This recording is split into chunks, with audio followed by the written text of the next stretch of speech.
How's it hanging? It's Web Studios here. I'm Reed. And I'm Jax. And welcome back to another video. So as you guys know, we've taken a little bit of a break, and over that time we've had a lot of time to think about that creative side of our channel.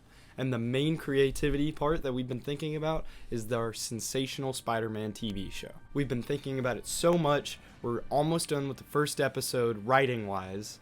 Don't expect it to come out for a long time. The fastest time that we can even imagine getting it shot is near the beginning of summer, and the fastest time we can imagine it getting released is near the end of summer. And of course there could be like unforeseen events that happen that could either delay that or maybe push it forward. We don't know right now, so just keep that in mind. The release date is still TBD. Throughout the writing process, we did shuffle through a couple of villains, mainly Hobgoblin and the Enforcers, but we ended up settling on Chameleon. We decided to choose Chameleon because it was a bit of an homage to the very first Amazing Spider-Man comic, where Chameleon was featured as the main villain. Within the Sensational Spider-Man, Chameleon is sort of a hired gun. Chameleon chooses Spider-Man as his bounty because he's a bit of a newer hero within the Marvel Universe. Chameleon, of course, does not know that Spider-Man has super strength and powers like this, so once he comes into contact with Spider-Man and in conflict with him, he does get demolished by Peter Parker. This gives Chameleon a personal vendetta against Spider-Man and gives him a reason to want revenge on the hero. Speaking of Spider-Man or Peter in the story, he's probably closest to Andrew Garfield's rendition of Spider-Man or the Ultimate Spider-Man. Just we wanted him to not be the most mature person at the beginning of this story and evolve. We haven't really seen that much besides the Andrew Garfield Spider-Man, but we want to make it a little bit more gradual, and we want to make his jokes rooted more in mean spirit than having a good time, which is something that's going to put him in conflict with most of the city.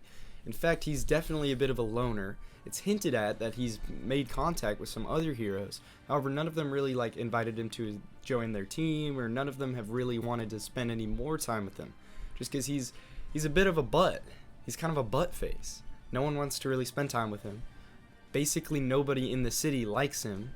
And it's kind of going to be him on a personal journey to get the city to like him and improve himself as a person to finally be the best hero that he can be.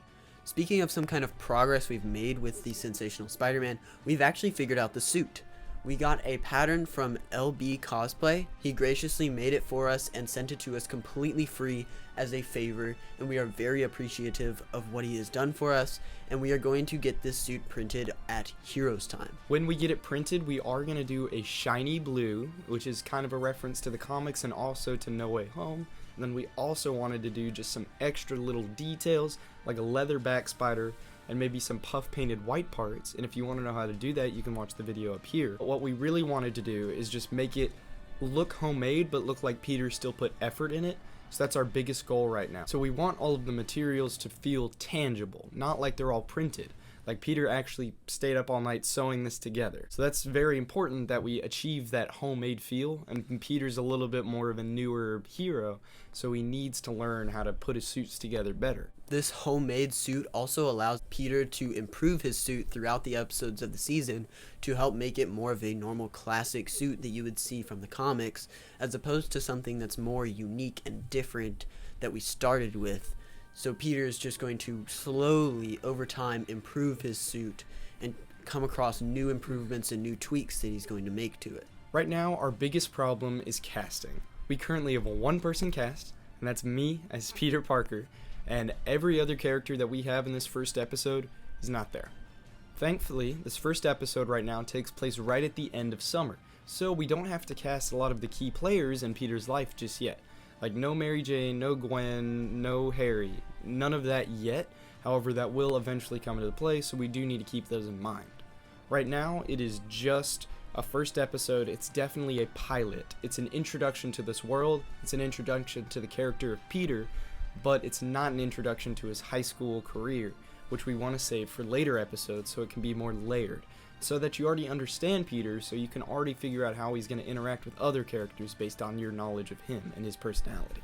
Another big thing is we are going to be going on a trip to New York City, so we are going to be able to get some very, very clean shots that are going to very much replicate the New York that we are trying to envision with the fan film, and it's going to allow us to get specific shots that are very specific to New York and they're going to be able to allow us to get very much better city shots with Peter and Spider-Man, and we're going to be bringing our suit to New York so that we can get those. Unfortunately, we don't live in New York, but we do live near a big city, so we should be able to get a lot of really city pictures.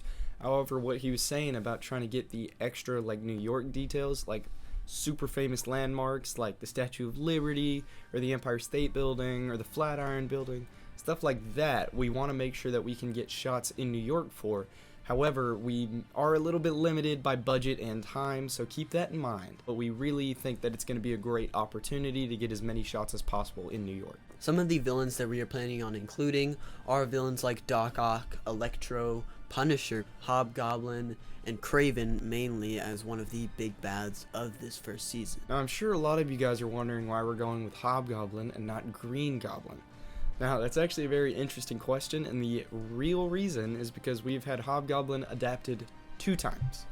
One of which was pretty good in the 90s show, and then one of which was terrible, which was in the 2017 animated show. We both love Hobgoblin for some reason, and we really want him to be in the show, and we think that we can definitely put the Green Goblin in there. However, he's going to be after the Hobgoblin, more like an evolution as opposed to the Hobgoblin being a downgrade. We're really excited about how we're going to implement that and tell a different story than what you guys are used to. We're going to leave it relatively ambiguous as to how long Peter has been Spider-Man. He's going to have fought some villains, but he's definitely not going to have been against some of the main players in the Marvel Universe, like Doc Ock or any of these big villains, but he's definitely fought some smaller villains like Shocker, for example. Speaking of Marvel Universe, this is going to take place in a Marvel Universe. It's not going to take place in the MCU or any pre-existing universe, and it isn't going to be standalone. A lot of you guys are probably not going to love that decision because we've had a lot of MCU Spider-Man interacting with other heroes. But let me tell you, honestly, the impact that it has on the story is pretty little.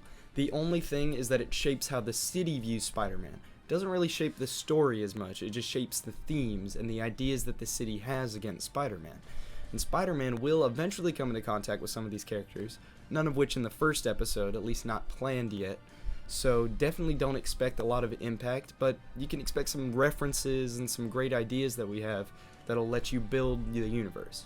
This is a pre-existing universe, so there are definitely already some key players, but there also are people that haven't been introduced yet. And we want to make sure that we blend unknown characters and well-known characters together to make it a more complete universe. We are planning on having some other people or even us creating some side characters and side shows that are going to connect into this universe to help flesh it out and give us a more cohesive universe that feels linked together as opposed to something that is just Spider-Man, where the Tobey Maguire movies kind of felt like there wasn't really a lot of connection with any other superheroes. We want to avoid that and make everybody know that this is a part of a Marvel universe and it's not just Spider-Man. So we may get some people on the outside to create something like a Daredevil short film, a Deadpool short film, just things that people have been wanting to see and yet they implement into our universe. More obscure characters like Morlun, who's a villain in the Spider-Verse comics. Speaking of, we are not planning on adapting any Spider-Verse comics at the moment, but the Clone Saga is in the back of our minds. We're thinking about it, but we know that it's going to be a really, really long time to try and figure that out. So just don't expect that for years on end. Those are all of the updates that we have for the Sensational Spider-Man fan film. If you guys made it this far into the video, make sure to like and subscribe. Check out our Instagram and our Patreon in the descriptions below. Thank you guys so much for watching, and remember, with great power comes great responsibility. See you next time.